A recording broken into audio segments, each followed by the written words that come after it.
प्रिय विद्यार्थियों, स्वागत आपका श्री श्याम कॉलेज भादरा के यूट्यूब चैनल पर। देखिए, हम बात कर रहे हैं बीए सेकेंड ईयर ज्योग्राफी और राजस्थान भूगोल का हम अध्ययन कर रहे थे।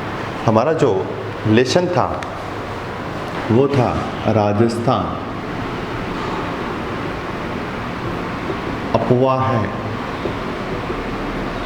तंत्र।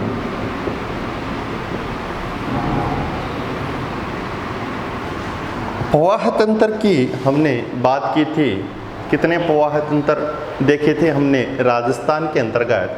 पहला हमने देखा था बंगाल की खाड़ी, बंगाल की खाड़ी से संबंधित। दूसरा हम बात कर रहे थे अरब सागर, अरब सागर तंत्र की हम बात कर रहे थे, जिसमें हमने बात की थी नंबर 1 लूनी नदी। लूनी नदी जो नाग पहाड़ से निकलती हैं अजमेर से और कहाँ पर गिर जाती हैं? कच्छ की खाड़ी या कच्छ का रण, वो चीज़ हमने देखी थी। दूसरी बात कर रहे थे हम माही नदी। माही नदी के अंतर्गत हमने देखा था मध्य प्रदेश के धार नामक स्थान पर, धार नामक जिले से माही नदी का उद्गम होता है और ये राजस्थान के फिर बांसवाड़ा क्षेत्र में प्रवेश करती हैं और बांसवाड़ा, डूंगरपुर और प्रतापगढ़ में बहते हुए ये गुजरात के अंतर्गत खंबात की खाड़ी में गिरती थी। इसके बाद में अरब सागर के अपवाह तंत्र में एक और नदी आती है जिसका नाम है सोम नदी। सोम नदी की बात करेंगे हम तो सोम नदी के उद्गम की बात करते हैं हम। उद्गम क्षेत्र की बात करते हैं तो इसका जो उद्गम माना जाता है वो माना जाता है उदयपुर जिले। उदयपुर जिले में सोम नदी का उद्गम माना जाता है और एक स्थान है, वो स्थान है आपका ऋषभदेव।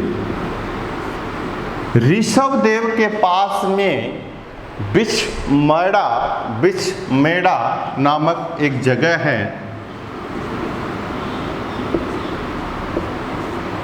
वहां से कौन सी नदी निकल रही है? सोम नदी निकल रही है।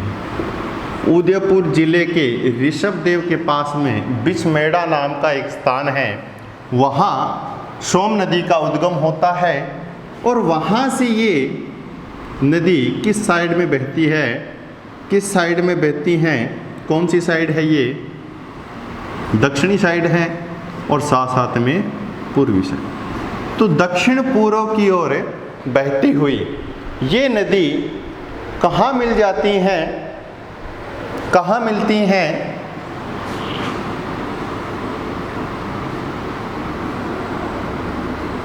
बनेश्वर। और किस में मिलती हैं? किस में मिलती हैं?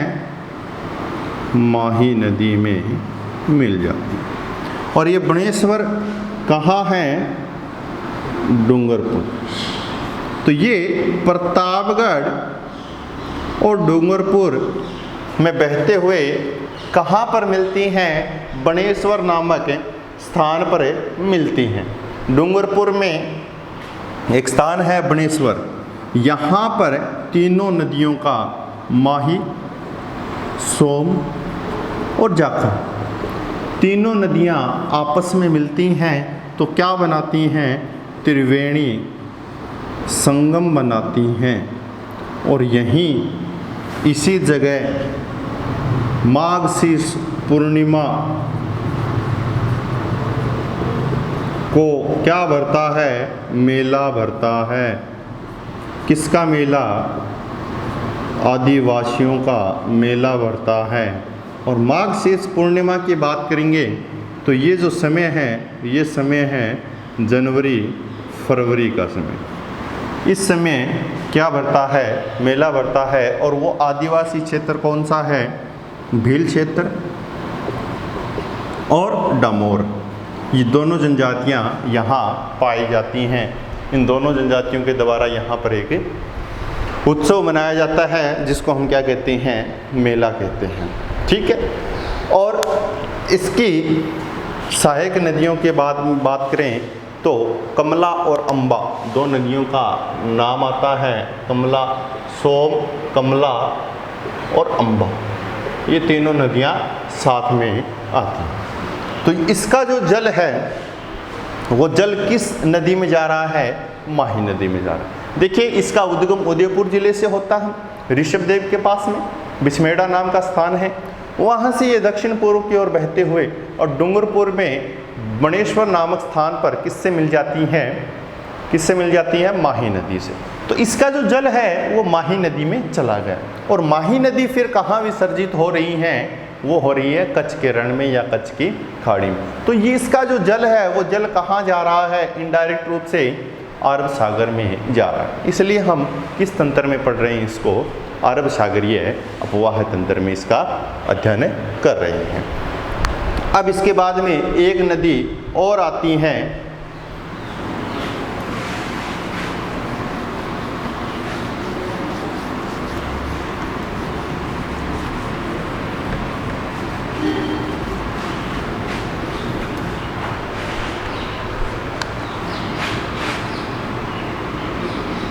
जाखम नदी। जाखम नदी का उद्गम हम देखते हैं कहाँ पर, डूंगरपुर जिला, और डूंगरपुर जिले में एक स्थान है छोटी सादड़ी। कौन सा स्थान है, छोटी सादड़ी। इस छोटी सादड़ी में एक मंदिर है, माता का मंदिर है। वहाँ से निकलती हैं और कहाँ, भूगर्भ से, मतलब पृथ्वी के आंतरिक भाग से जल आता है। कहाँ पर आता है, माता के मंदिर के पास में। और वो माता का मंदिर कहाँ है, छोटी सादड़ी में। और ये छोटी सादड़ी स्थान किस क्षेत्र में है, डूंगरपुर जिले में है। तो डूंगरपुर से किस नदी का उद्गम हो रहा है, जाखम नदी का उद्गम हो रहा है। फिर ये क्या करती हैं, डूंगरपुर जिले से बहते हुए ये उदयपुर और प्रतापगढ़ में बहते हुए, उदयपुर और प्रतापगढ़ में बहते हुए किस नदी से मिलती हैं, किस नदी से मिल जाती हैं, माही नदी से मिल जाती हैं। यहाँ कोई त्रिवेणी संगम नहीं है, इसलिए यहाँ पर नहीं लिखा है। तो ये माही नदी में मिल जाती हैं। और ये किसकी सहायक नदी हैं, जब माही नदी में मिल रही हैं तो ये किसकी सहायक नदी हो गई, माही की सहायक नदी हो गई।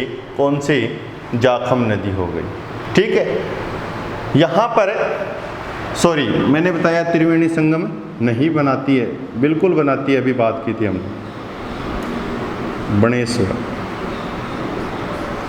है ना, वहाँ पर ये त्रिवेणी संगम बनाती है और माही नदी में मिल जाती है। ठीक है, इसके बाद में एक नदी और आती है, साबरमती नदी। कौन सी नदी, साबरमती नदी। देखिए जो त्रिवेणी संगम बन रहा ना, ये एक साथ में इकट्ठा नहीं होता है। देखिए क्या होता है, ये नदी हैं, ये माही में मिल रही हैं। ठीक है, तो कुछ दूरी पर इस प्रकार से ये दोनों नदियाँ मिल गई। उसके बाद में कुछ दूरी पर चलकर क्या होगा, इन दोनों का जल कहाँ आएगा, माही में आएगा। ये नहीं कि एक साथ में तीनों नदियाँ इस स्थान पर मिल रही हैं। कई बार ऐसा होता है, कई बार ऐसा नहीं भी होता है। ठीक है, आगे देखिए कौन सी नदी है, साबरमती नदी।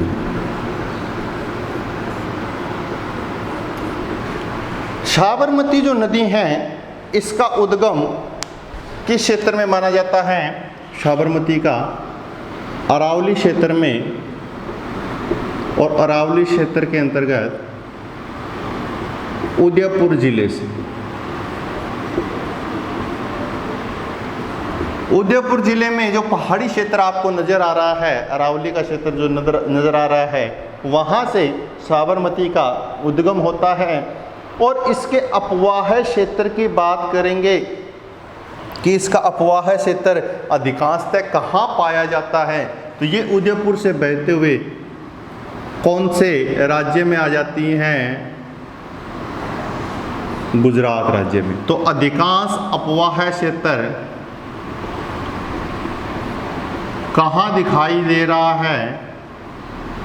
ड्रेनेज सिस्टम इस नदी का, कौन सी नदी है ये? साबरमती नदी है। इस नदी का अधिकांश अपवाह क्षेत्र कहाँ दिखाई दे रहा है? गुजरात में दिखाई दे रहा है। और इसकी सहायक नदियों की बात करेंगे तो सहायक नदियाँ कौन सी हैं? सहायक नदियों में एक नाम आता है बाकल, ठीक है, माजरा, बेतरक, ये इसकी सारी की सारी क्या है? सहायक नदियाँ। किसकी सहायक नदियाँ हैं? साबरमती की सहायक नदियाँ हैं बाकल, माजम, बेतरक, ये सारी सहायक नदियाँ साबरमती की। और ये राजस्थान के अपवाह क्षेत्र का 1% अपवाह क्षेत्र अपने पास में रखती हैं, या हम कह सकते हैं साबरमती का कुल अपवाह क्षेत्र राजस्थान में मात्र कितने प्रतिशत हैं? 1% है। कुल अपवाह क्षेत्र 100% मान के चल रहे हैं राजस्थान का, जिसमें 1% योगदान किस नदी का है? साबरमती नदी का माना जाता है। तो इस प्रकार से हमने 2 अपवाह तंत्रों की बात की है। दोनों अपवाह तंत्रों में देखा है कौन कौन सी नदियां हैं और इन नदियों के अंतर्गत कौन कौन सी विशेषताएं देखने को मिलती है। विशेषताओं से तात्पर्य है कि ये किस क्षेत्र से इसका उद्गम होता है और कहाँ ये मिलती हैं अन्य नदियों से, और उसके बाद में ये नदियाँ कहाँ विसर्जित होती हैं। ये हमने देखा है बंगाल की खाड़ी और अरब सागर। तो अब तीसरा रह गया हमारा जो लास्ट है, वो है आंतरिक जल प्रवाह।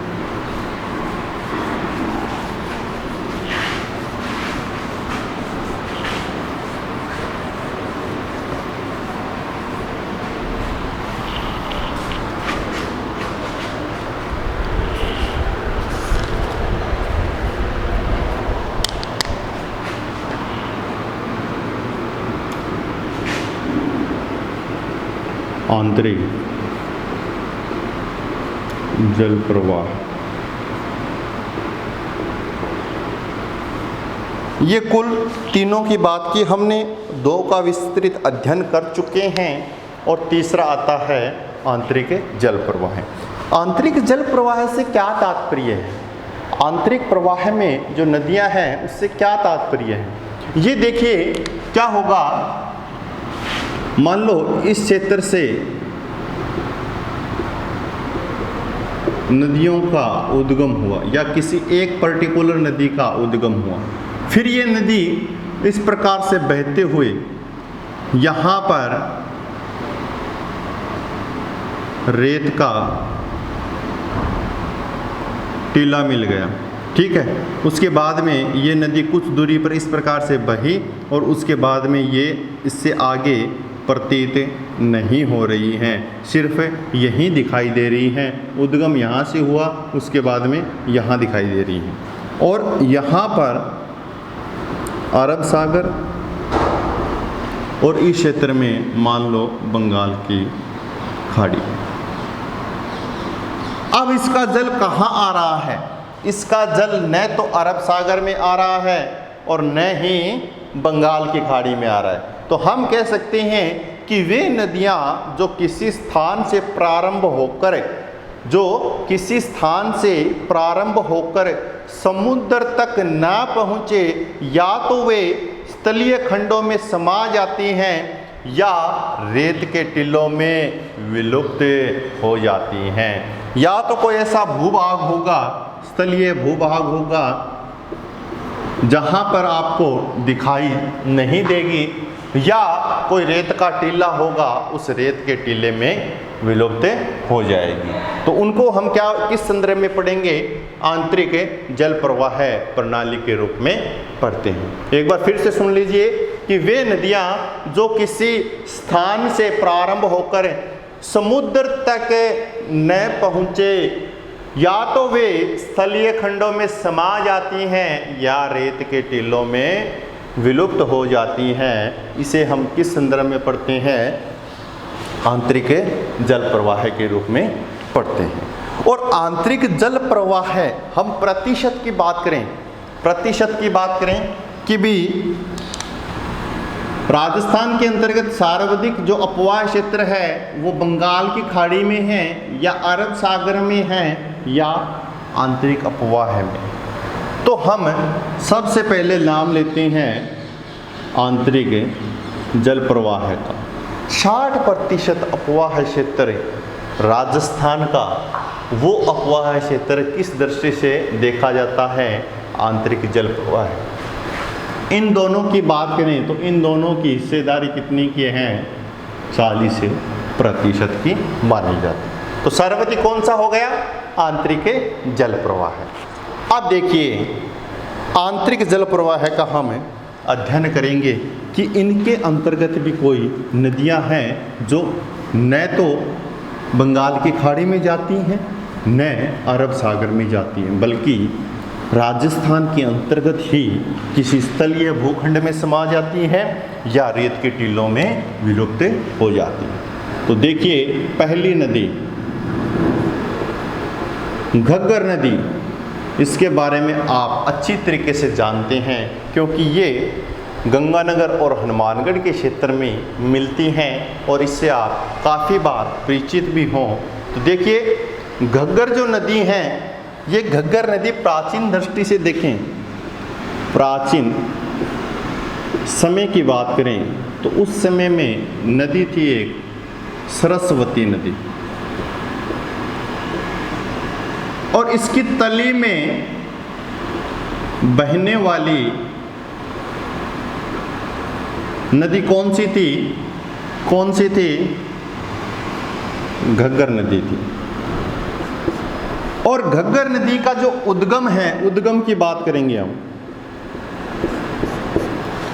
इसका जो उद्गम होता है, इसका उद्गम होता है शिवालिक के क्षेत्र में। अब ये शिवालिक क्या है, देखिए बता देता हूँ मैं आपको।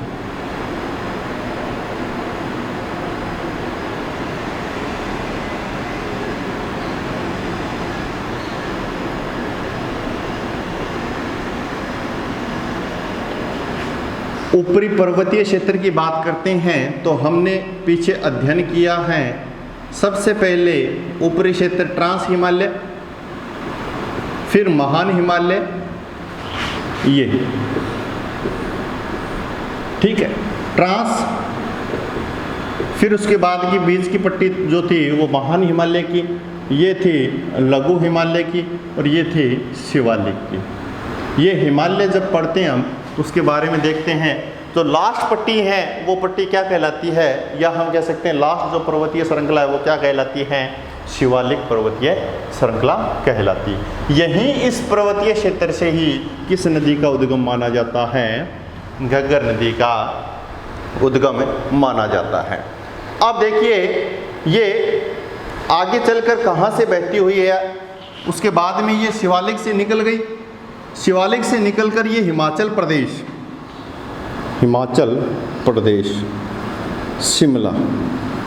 शिमला में बहती हैं। फिर इस प्रकार से ये हरियाणा राज्य में प्रवेश करती हैं अंबाला के पास। फिर ये हिसार के आसपास सीमावर्ती क्षेत्रों में दिखाई देती हैं, और जब राजस्थान में प्रवेश करती हैं तो राजस्थान के किस जिले में प्रवेश करती हैं?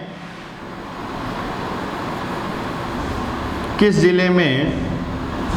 गंगानगर जिले में प्रवेश करती है। और गंगानगर जिले में बहते हुए ये कहाँ पर विलुप्त होती हैं, ये इम्पोर्टेंट है।